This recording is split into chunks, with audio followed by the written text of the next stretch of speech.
देखो, इससे पहले हम लोगों ने उस दिन घातांक और घात के बारे में पढ़ा था है ना। आधार क्या होता है, घात क्या होती है, और किसी संख्या को घातांकी रूप में कैसे लिख सकते हैं, ये आप लोगों ने किया था अब इसको हल करने के लिए कुछ हमारे घातांकों के नियम बनाए गए हैं। तो ये नियम देखिए आपके सामने है। अच्छा, इसमें ये जो पहला नियम है, इसमें ये बताओ ए क्या है। जो नीचे लिखा होता है वो क्या होगा, आधार, और एम क्या है, घात। तो इसमें देखो, इसमें भी ए है, इसमें भी ए है, मतलब आधार क्या है, एक जैसा है, और घातें क्या है, अलग अलग। तो गुणा जब करते हैं तो घातें जुड़ जाती हैं। आधार वही रखेंगे और घातों को जोड़ देंगे। अब दूसरा नियम देखो, दूसरा नियम क्या कह रहा है, इसमें भी ए है, इसमें भी ए है, बीच में कौन सा चिन्ह लगा है, भाग का, और घात अलग अलग है, आधार समान है और भाग हो रहा है, तो घातों को हमने क्या किया है, घटा दिया है, घटाया है घातों को। तीसरा नियम क्या कह रहा है कि देखिए आधार ए है और एक घात एम ऊपर लगी है, और उसके ऊपर एक और घात लगी है एन, है ना। दो घातें हैं तो दोनों का क्या कर दिया है, घात की घात, तो दोनों का गुणा हो गया है। एम और एन के बीच में कोई चिन्ह नहीं है, मतलब क्या है, गुणा।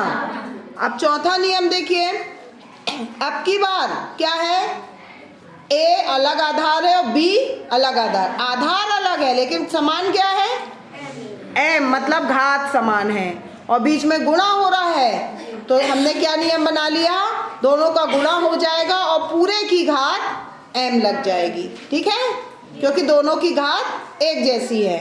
फिर वैसा ही नियम पांचवा है कि आधार अलग अलग है ना, ए और बी आधार है लेकिन घात एक जैसी है, और बीच में कौन सा चिन्ह है, भाग का। तो जब भाग करते हैं और आधार अलग अलग है, घात एक जैसी है, तो हमने उसको क्या लिख दिया, ए बटे बी, और पूरे की घात एक साथ लगा दी एम। अब छठवां नियम हमारा क्या है, ए की घात 0, मतलब किसी भी संख्या की घात यदि 0 होगी तो उसका मान क्या आएगा, 1। 100 की घात 0 भी होगी तो क्या आएगा, 1। किसी भी संख्या की घात 0 होगी तो उसका मान चाहे कितनी बड़ी संख्या हो, चाहे कितनी छोटी संख्या हो। अब सातवां नियम हमारा क्या कह रहा है, यदि 1 को हम गुणा वैसे करते हैं तो 1 का गुणा कितनी भी बार करें तो क्या आता है, 1 आता है, लेकिन यदि 1 के पहले ऋण लगा है और घात में सम संख्या है, सम संख्या कोई भी बताओ आप, कोई भी सम संख्या बताओ आप लोग, 2, मतलब यदि ऋण 1 की घात यदि 2 है तो उसका मान क्या आएगा, 1, मतलब ऋण 1 का ऋण 1 में 2 बार गुणा करेंगे तो क्या आएगा, 1 आएगा कि 2 आएगा, 1 आएगा, क्योंकि ऊपर घात में सम संख्या है, ऋण और ऋण का गुणा होगा तो धन हो जाता है, इसलिए ये नियम बना है। अब आठवां नियम हमारा क्या कह रहा है, ऋण 1 की घात विषम संख्या है, ठीक है, विषम संख्या कोई बताओ आप लोग, 3, चलो, हाँ, मतलब ऋण 1 की घात यदि 3 है, ठीक है, तो इसका मतलब ऋण 1 का जब आप 3 बार गुणा करेंगे, मतलब ऋण 1 गुणा ऋण 1 गुणा ऋण 1, तो आगे जब गुणनफल आएगा तो उसके पहले ऋण लग जाएगा, ऋण का 3 बार, ऋण और ऋण का गुणा होगा तो पहले क्या आएगा, धन, और फिर धन और ऋण का गुणा होगा तो क्या हो जाएगा, ऋण। इसका मतलब आपने हम नियम बना लिया, ऋण 1 के ऊपर घात में यदि विषम संख्या हो तो ऋण 1 आएगा, और यदि ऋण 1 की घात में सम संख्या हो तो क्या आएगा, 1 आएगा, मतलब ऋण का चिन्ह हट जाएगा। तो ये हमने पूरे नियम लिख लिए घातांकों के। अब इसके आधार पर हमको ये पहला सवाल करना है, ठीक है। तो क्या है, 3 की घात 2, 3 की घात 4, 3 की घात 8।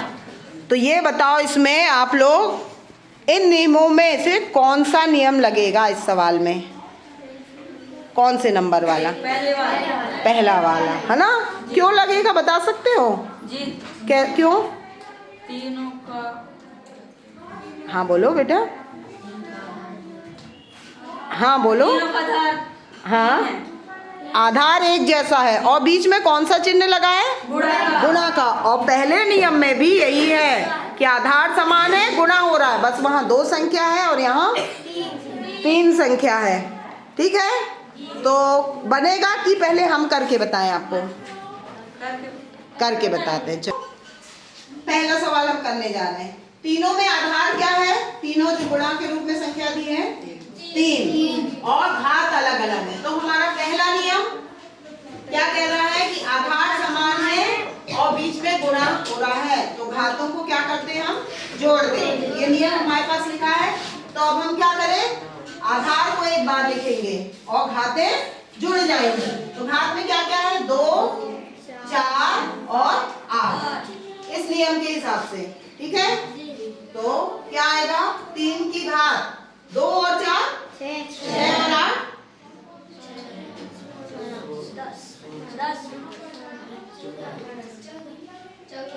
6 और 8 14। तो आंसर क्या आ गया? 3 की घात 14 है। सरल? तो ये आंसर आ गया। ठीक है, ये दूसरा, ये बनेगा किसी से? दूसरा सवाल किसी से बनेगा? कौन सा नियम लगेगा? अच्छा इसमें ये बताओ। दूसरा क्यों लगेगा? आधार एक जैसे और उसका घात एक व्यक्ति बोलो। आधार समान है और बीच में भाग का चिन्ह है, तो घातें घट जाएंगी। तो इस नियम के हिसाब से, दूसरे नियम के हिसाब से क्या हो जाएगा?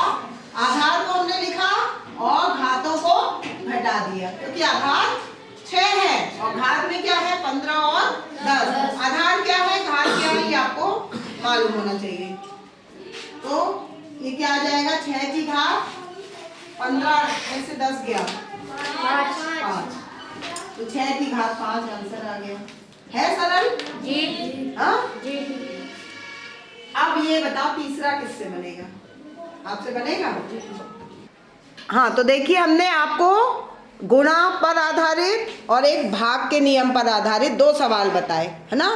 अब ये जो तीसरा सवाल है कौन करेगा? गुलशन, है ना। आओ। चल, कौन सा नियम लगेगा पहले आप ये बताओ? पहला नियम लगेगा। क्यों लगेगा? क्योंकि आधार एक जैसे और बीच में गुणा चिन्ह। हाँ, तो घातों को जोड़ देंगे। हाँ, वेरी गुड।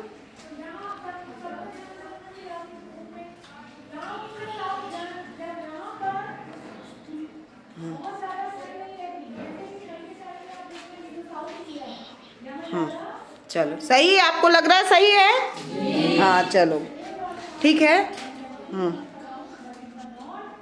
तो अब हम आते हैं चौथे सवाल में। ठीक है, तो चौथा सवाल किसी से बनेगा?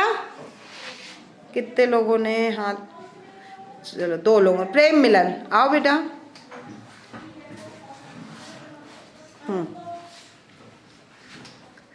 ये 4th नंबर का आपको क्वेश्चन करना है। पहले आप ये बताइए कि कौन सा ये चॉकलेट, हाँ बताओ कौन सा नियम लगेगा? पहला वाला। क्यों लगेगा आप बताओगे? आधार समान है और बीच में कौन सा चिन्ह है? गुणा चिन्ह। हाँ चलो, एग्जाम में जब आप करेंगे तो हर सवाल में नियम भी लिखेंगे, कौन सा नियम लग रहा है। अभी हमारे पास नियम लिखे हुए हैं, इसलिए हम बार बार नहीं लिखवा रहे हैं। चलो वेरी गुड, सही किया है इसने? जी। हाँ जी। तो कितना देखा कि इसमें भी पहला नियम लगा, आधार समान है और घातें अलग है, बीच में गुणा का चिन्ह है, तो घातें जुड़ जाती हैं, लेकिन x और 2 आपस में नहीं जुड़ेगा, चर और अचर राशि नहीं जुड़ती है। अब हम आते हैं नेक्स्ट क्वेश्चन में, 5th क्वेश्चन में। अब देखो इसमें नया क्या है, इसमें 5 की घात 2 है और फिर एक घात 3 लगी है। तो सबसे पहले तो हम इसको हल करेंगे। कोई बता सकता है इसमें कौन सा नियम लगेगा? तीसरा, क्योंकि यहाँ पर एक घात है और फिर उसकी घात एक और है। ठीक है, तो दोनों घातों का क्या होता है? बीच में कोई चिन्ह नहीं, तो ये गुणा। आधार को एक बार लिखेंगे हम 5 और दोनों घातों का नियमों के आधार पर, मतलब हम किसका गुणा कर दें, 2 और 3 का, तो ये हम 2 और 3 का गुणा कर देते हैं, ठीक है। और हमने बाद वाली संख्या अभी वैसे ही उतार दी, तो 5 की घात क्या हो जाएगी, 3 दूनी 6, और भाग में 5 की घात 3। अभी ये हल नहीं हुआ, अब ये सवाल किसके जैसा बन गया, इस दूसरे सवाल जैसा बन गया, है ना। क्या है इसमें, आधार समान है और बीच में भाग का चिन्ह लगा है। यहाँ भी यही है, आधार समान हो गया और बीच में भाग का चिन्ह, मतलब एक ही सवाल में 2 नियम एक साथ लग रहे हैं, है ना। तो क्या होता है, घातें घट जाती है।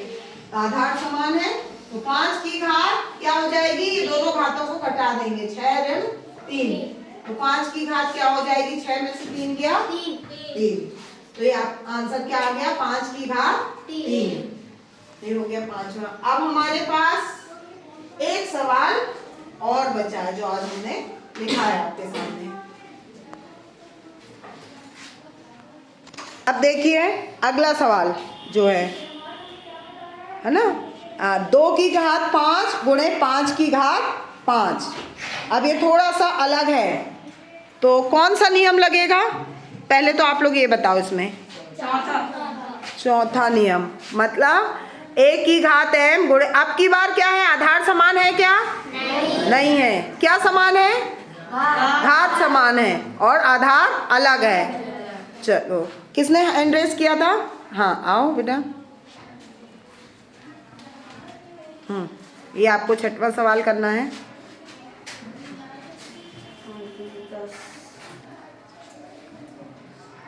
आपने 10 कैसे लिखा बताओगे, गुणा किए तो, हाँ कौन से नियम के आधार पर, चौथे कि दोनों का गुणा करके और घात को एक बार, 10 की घात 5। अब इसको आगे हमको हल नहीं करना है, क्योंकि क्वेश्चन में लिखा है कि उत्तर, सभी क्वेश्चंस में आपको आंसर लिखते समय ध्यान रखना था घातांकी रूप में, इसलिए हमने इनको आगे हल नहीं किया, जितने भी उत्तर आए हैं सब घातांकी रूप में आए हैं, ठीक है, सही है, 10 की घात 5।